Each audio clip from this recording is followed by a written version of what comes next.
সাহিত্যের পাতা থেকে বাস্তবের খোলা খাতা জুড়ে ছড়িয়ে রয়েছে রোমহর্ষক কিছু রহস্যের ঘটনা।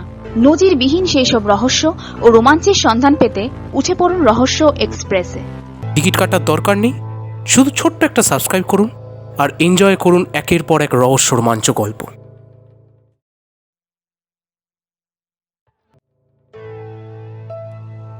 হিন্দু কসমোলজিতে উল্লেখ আছে এই পৃথিবীর ঠিক নিচেই নাকি 4টে অতিকায় হাতি এই পৃথিবীকে ধরে রয়েছে।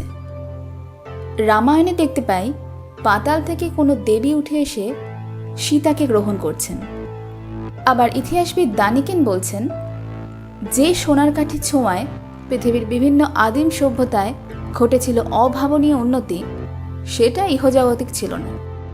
আর সম্প্রতি বিজ্ঞান বলছে যে এই পৃথিবীটা সৃষ্টির আগে নাকি ছিল একটা আদিম পৃথিবী, যা ধ্বংসাবশেষের ওপর দাঁড়িয়ে রয়েছে আজকের পৃথিবী। সুতরাং পুরাণ, ইতিহাস আর বিজ্ঞানকে মিলিয়ে দিলে কল্পনা করে নেওয়া যায় একটা আদিম পৃথিবীর, যার গভীরে বা অন্য কোনো দিকে বা ডাইমেনশনে লুকিয়ে রয়েছে এক গভীর রহস্য। সেই রহস্যেরই সন্ধানে আমাদের আজকের গল্প এইচ.পি. লাভক্রাফটের কাহিনী অবলম্বনে জোয়ান রোমেরোর আশ্চর্য পরিণতি।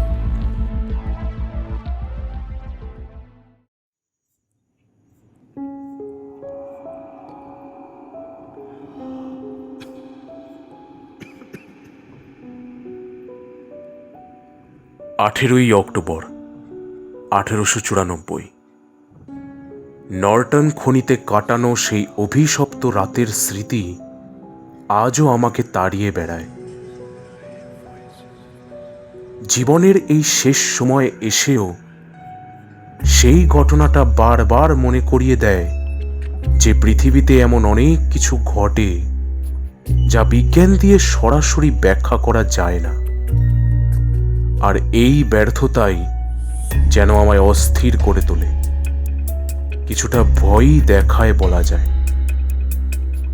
তাই চলে যাওয়ার আগে আমি জানিয়ে যেতে চাই সেই রাতের বিভীষিকাময় অভিজ্ঞতার কথা, জন রোমেরোর আশ্চর্য পরিণতির কথা।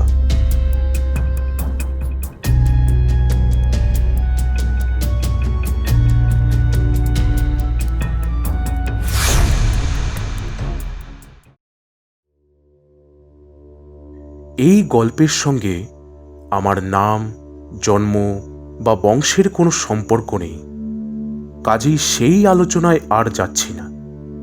শুধু এইটুকু বলা যায় যে আমার কর্মজীবনের প্রথম কদিন আমি ভারতে ছিলাম, আর সেখানে কিছু নেটিভদের সঙ্গে আমার পরিচয় হয়, খানিক বন্ধুত্বই বলা যায়। আমার সহকর্মী অফিসারদের তুলনায় ওই ভারতীয় নেটিভদের সাথেই বেশি স্বচ্ছন্দ বোধ করতাম। তাদের অনাড়ম্বর জীবনযাপন, সাবলীল আচার আচরণ, এই সব কিছুই আমায় বেশ আকর্ষণ করত। কিন্তু সবথেকে বেশি আমায় যা আকর্ষণ করেছিল তা হলো তন্ত্রমন্ত্র নিয়ে ওই সাদা দাড়িওয়ালা নেটিভগুলোর চিরন্তন বিশ্বাস আর সংস্কার। প্রাচ্যের হিন্দু সংস্কৃতির এই অধ্যায়টা ছিল আমার জ্ঞানের পরিধির বাইরে। ভারতে এসে লোকমুখে নানা গল্প শুনে এক অজানা পৃথিবীর গূঢ় রহস্যের প্রতি আমার কৌতূহল তৈরি হয়। তবে তাড়িয়ে তাড়িয়ে গল্প উপভোগ করা ছাড়া তা বিশেষভাবে জানবার কোনো চেষ্টা আমি করিনি, সুযোগও পাইনি। সৌভাগ্য না দুর্ভাগ্য জানি না, প্রাচীন তন্ত্রশাস্ত্রের রহস্য উদ্ঘাটনের আগেই আমার ডাক আসে সুদূর পশ্চিম আমেরিকা থেকে। যাওয়ার আগে সেই ভারতীয়দের দলের একজন প্রবীণ সদস্য আমায় একটি আংটি উপহার দেন, একটা সবুজ ঘোলাটে পাথরের আংটি, ভিতরে এক অদ্ভুত নীলচে আভা। 1894 সালে আমার পোস্টিং হয় ক্যাকটাস মাউন্টেনের বিখ্যাত নর্টন খনিতে, এবং সেখানে আমি এক সাধারণ কর্মচারীর জীবন শুরু করি। মাত্র কয়েক বছর আগেই এক বৃদ্ধ প্রসপেক্টর এই খনিটি আবিষ্কার করেন, এবং তারপরই এই নির্জন পার্বত্য এলাকাটি একটি জনপদে পরিণত হয়। বলাই বাহুল্য, পাহাড়ের গভীরে সোনায় ঠাসা এই গহ্বর সন্ধানকারীকেও কল্পনাতীত ঐশ্বর্য এবং খ্যাতি এনে দেয়। শুরু হয় কর্পোরেশনের অধীনে খননের কাজ। এছাড়াও আরও কিছু গহ্বরের সন্ধান পাওয়া যায় যা খনিজ সম্পদে পরিপূর্ণ। এমন জায়গায় জনবসতি হবে না তো কোথায় হবে? শুরু হলো দলে দলে অসংখ্য কর্মীর আগমন। চলল দিন রাত খননের কাজ। খনির তত্ত্বাবধায়ক আর্থার সাহেব মাঝে মাঝেই সেখানে পৃথিবীর বৃহত্তম উৎপাদন কেন্দ্র তৈরির কথা বলতেন। তার বিশ্বাস ছিল খুব শীঘ্রই শেষ গহ্বরটিরও সন্ধান মিলবে, যা হবে এই পর্বতের বৃহত্তম গহ্বর। কিছুদিনের মধ্যেই ওই খনির কাজে যোগ দিতে সেখানে আগমন হয় একদল মেক্সিকানের। ওই শ্রমিকদের মধ্যে একজনের চেহারা ছিল বেশ চোখে লাগবার মতো। তার হাবভাব, আচার ব্যবহার অন্যদের চাইতে অনেক বেশি পরিশীলিত। মেক্সিকান বা স্প্যানিশ ছাপ একেবারেই নেই, বরং চেহারায় আজটেক বৈশিষ্ট্য স্পষ্ট।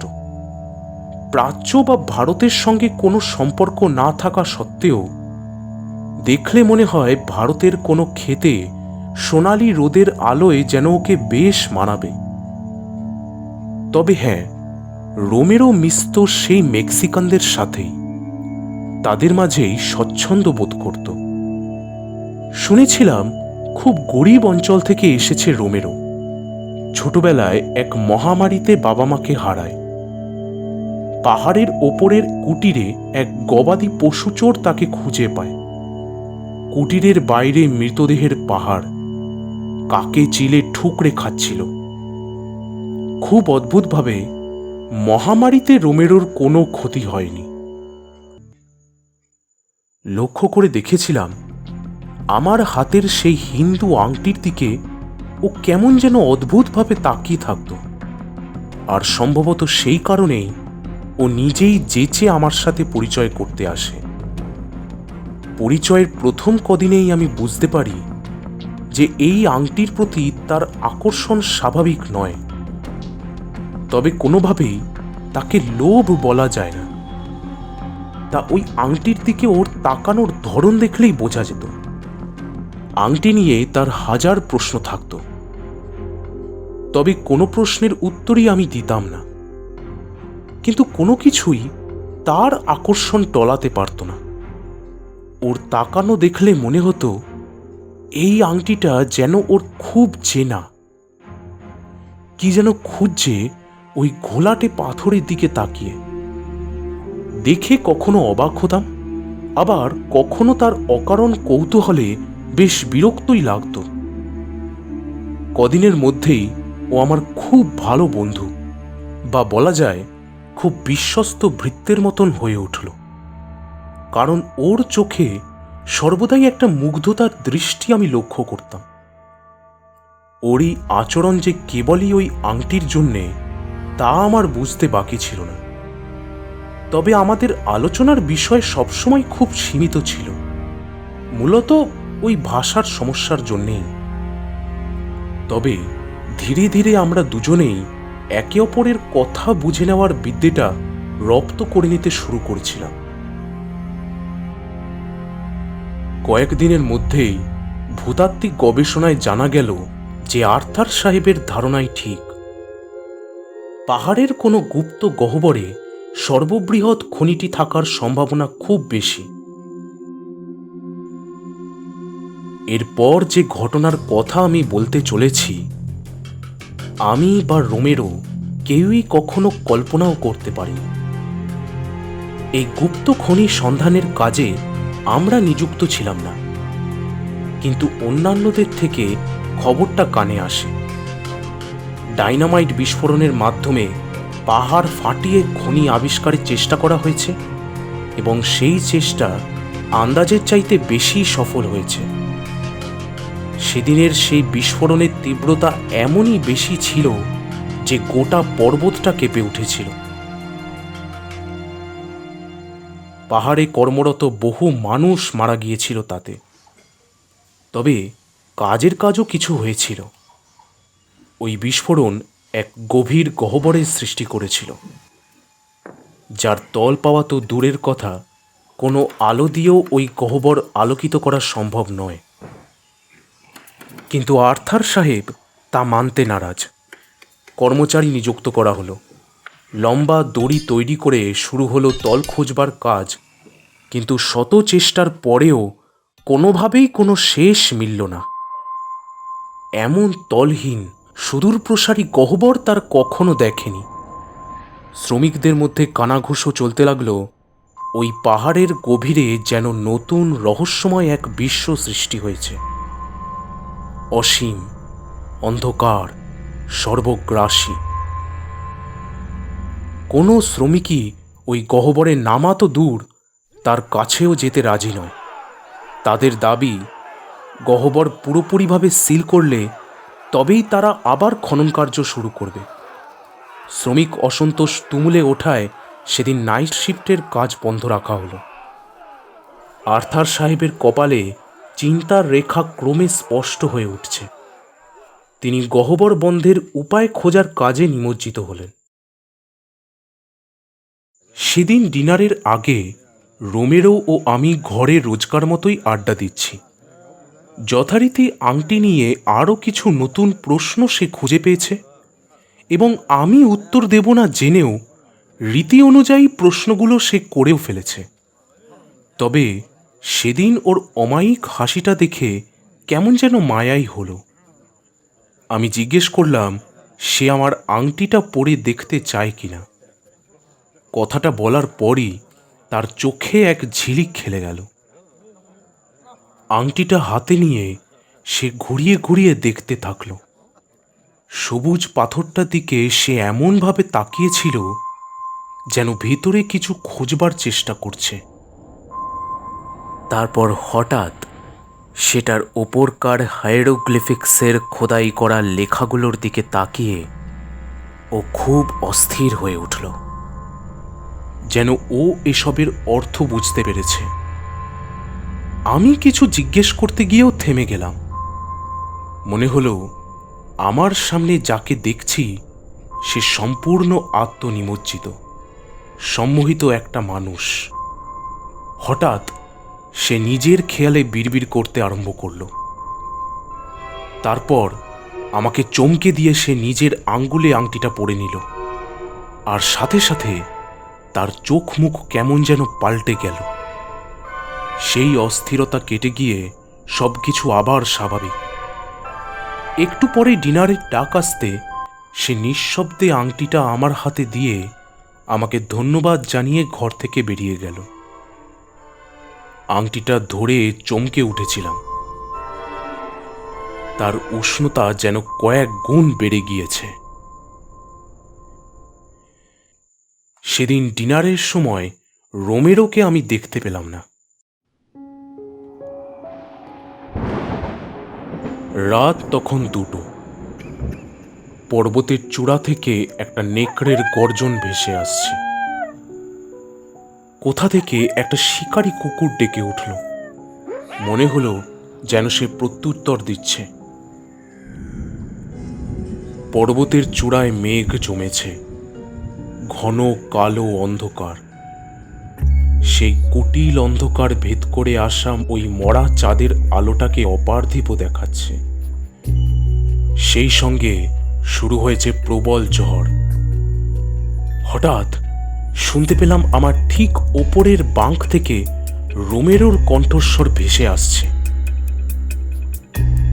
তা শুনেই আমি উঠে বসলাম। অস্পষ্ট স্প্যানিশে কি যেন বলছে রোমেরো। কিছুই তেমন বোঝা গেল না, শুধু বুঝতে পারলাম কোনো শব্দের কথা বলছে সে। কিন্তু কোন শব্দ?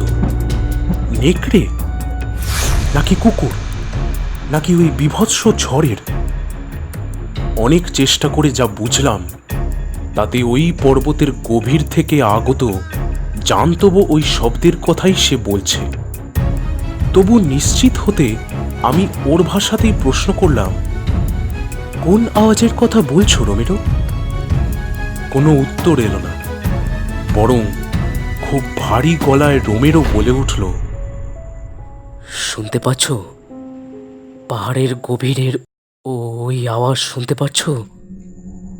এইবার যেন স্পষ্ট শুনতে পেলাম। পাহাড়ের গভীর থেকেই আসছে ওই জান্তব শব্দ। আমার পায়ের তলায় মাটির অনেক অনেক গভীর থেকে আসছে সেই শব্দ। কি বীভৎস তার আওয়াজ, কি রহস্যময় তার ছন্দ।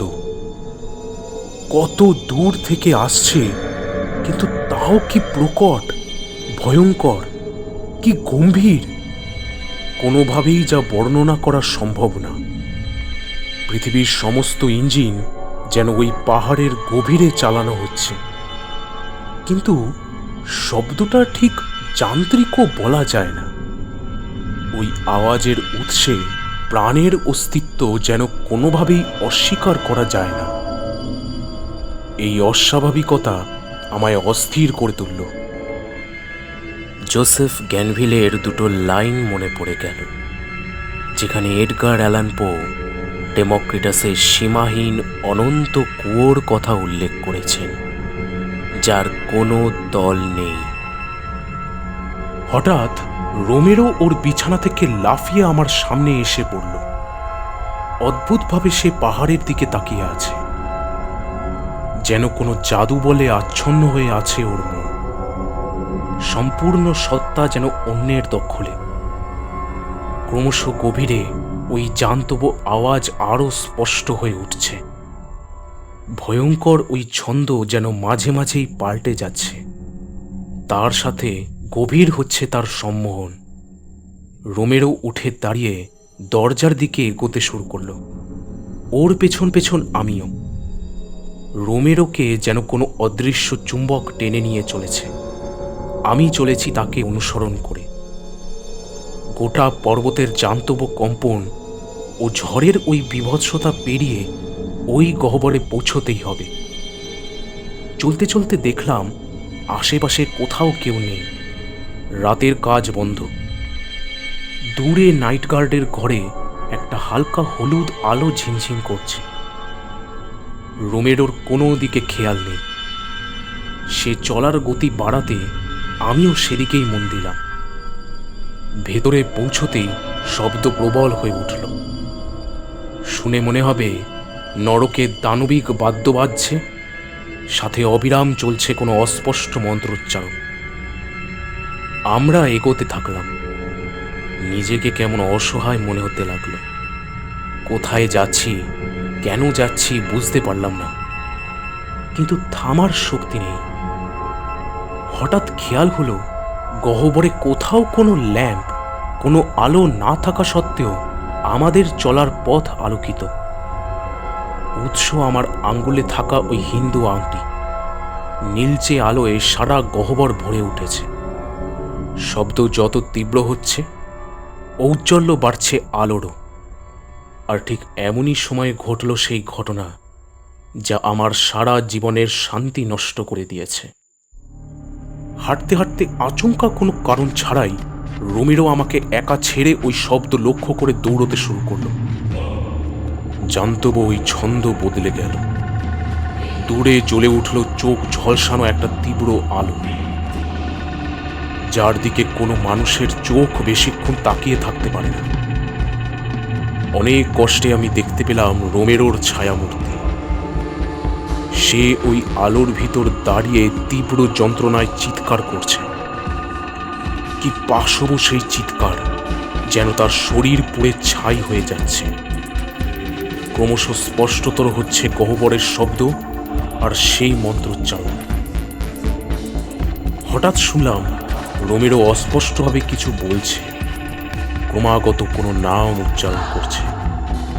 অনেক চেষ্টার পর শুনতে পেলাম হইৎসিল পৌঁছলে। গহ্বরের ওই শব্দ, মন্ত্র ও রোমেরোর চিৎকার সব মিলিয়ে এমন এক আওয়াজ তৈরি হয়েছিল যা শুনে সজ্ঞানে থাকা কোনো মানুষের পক্ষেই সম্ভব নয়। এরপরই ওই আলোর মধ্যে কিছু অস্পষ্ট ছায়া দেখা গেল। এরপর আমি যা দেখেছিলাম তা বর্ণনা করার ধৃষ্টতা আমার নেই। ওই ছায়াগুলোর মাঝে দাঁড়িয়ে যন্ত্রণায় কাঁপছে রোমেরো। তারপরই তার শরীর ক্রমশ নিচে তলিয়ে যেতে লাগলো, আর নিমেষে সেটা ওই বিকট অন্ধকারে অদৃশ্য হয়ে গেল। ব্রহ্মাণ্ডের সংঘাতে সৃষ্ট মহাজাগতিক শব্দের মতো নির্দয় কর্ণবিতারক শব্দে আমার স্নায়ুগুলো নিস্তেজ হয়ে আসছিল। ঈশ্বরের অশেষ কৃপা যে সেই সময় আমার চোখ, কান আর সমস্ত ইন্দ্রিয়ে নেমে এসেছিল অবচেতনের পরম প্রশান্তি।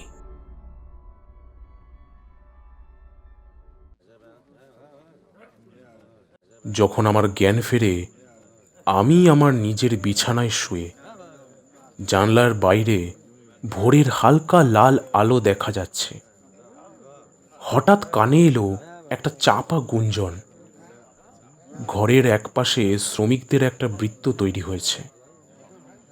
তাদের মুখে চাপা উত্তেজনা। সকলেরই দৃষ্টি রয়েছে বৃত্তের ঠিক কেন্দ্রে। বিছানা থেকে উঠে তাদের কাছে এগিয়ে গেলাম। যা দেখলাম তাতে আমার শ্বাস প্রশ্বাস কয়েক মুহূর্তের জন্য থেমে গেল।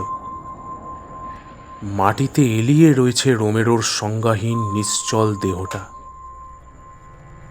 কানে এলো শ্রমিকেরা বলাবলি করছে, ঘুমন্ত অবস্থায় আশ্চর্যভাবে এই মেক্সিকান যুবকের মৃত্যু হয়েছে। খুব ভোরে বিছানাতেই তার মৃতদেহ আবিষ্কার করে তার একজন সহকর্মী। অনেকের মত এই যে কোনো বাজ পড়ার কারণে তার মৃত্যু হয়েছে, কিন্তু খনির ডাক্তার পরীক্ষা করে তার দেহে কোনো ক্ষতচিহ্ন দেখতে পায়নি।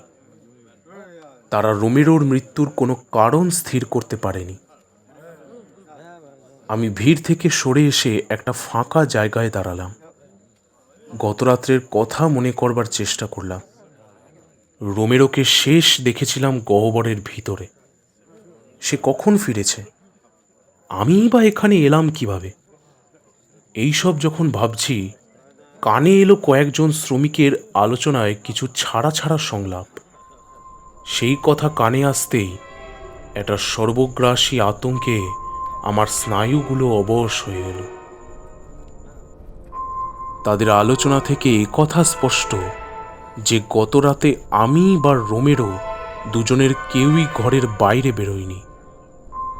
এমনকি ওই ঝড়ের সময়ও দুজনেই ঘুমে নিমজ্জিত ছিলাম। একটু প্রকৃতিস্থ হওয়ার পর আমি নাইট গার্ডকে জিজ্ঞাসা করেছিলাম যে আগের দিন রাতে সে কোনো ভয়ঙ্কর আওয়াজ শুনেছে কিনা। খুব স্বাভাবিকভাবেই সে ঝোড়ো হাওয়া, বাজ ও কুকুরের ডাক ছাড়া আর কোনো রকম শব্দের উল্লেখ করেনি। তবে আমার চমক লাগবার আরও বাকি ছিল। কিছুক্ষণের মধ্যেই একজন শ্রমিক হাঁফাতে হাঁফাতে ছুটে এসে সকলকে খবর দেয় যে ওই গহ্বরটা আর খুঁজে পাওয়া যাচ্ছে না। সকলে উদ্গ্রীব হয়ে সেখানে ছুটে গিয়ে দেখে যে সেই জায়গায় সম্পূর্ণ স্বাভাবিক সমতল ভূমি।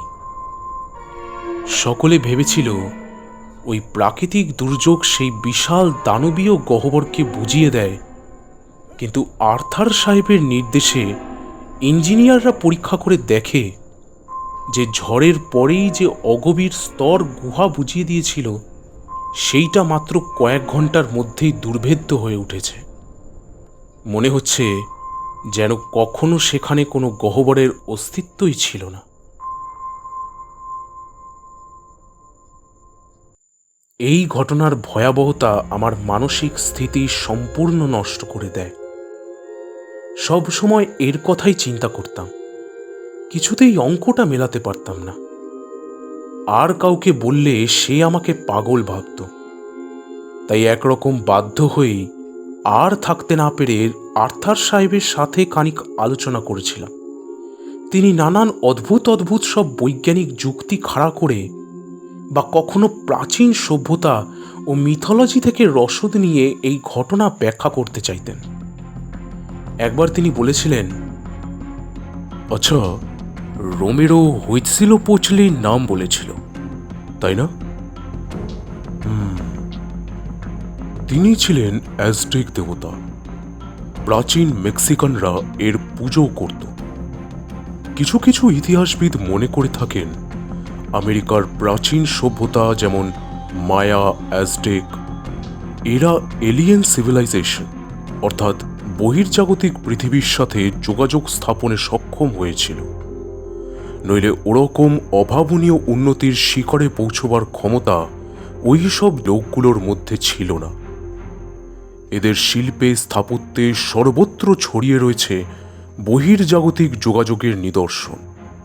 এমনকি ধর্মীয় আচারেও অন্য জগতের জীবদের তুষ্ট করবার নানান উপাচার রয়েছে, যা আমরা সাদা মানুষেরা ভুয়ো মন্ত্রতন্ত্র বলে উড়িয়ে দিই।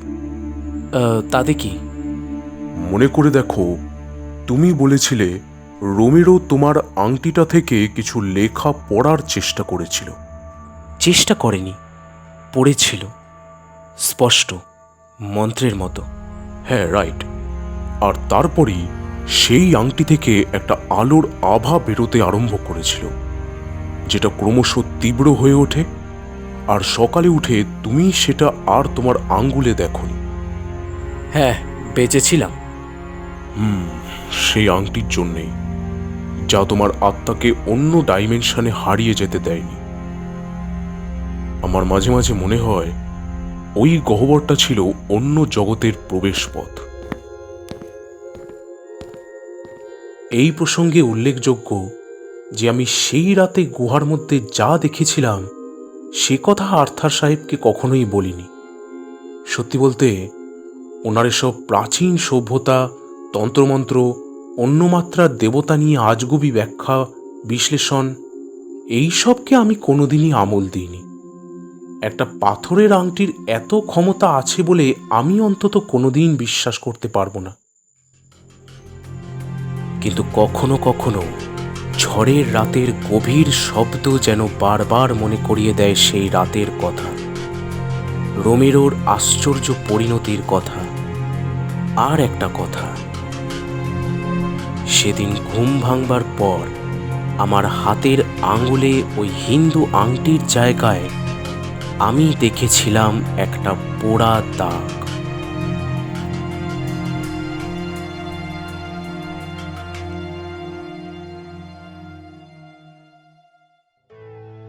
শুনছিলেন আজকের গল্প এইচপি লাভক্রাফটের কাহিনী অবলম্বনে জোয়ান রোমেরোর আশ্চর্য পরিণতি। আমাদের চ্যানেলে গল্প দিতে চাইলে সরাসরি যোগাযোগ করতে পারেন রহস্যএক্সপ্রেস@gmail.com এই ঠিকানায়। সকলে ভালো থাকবেন। শুভরাত্রি।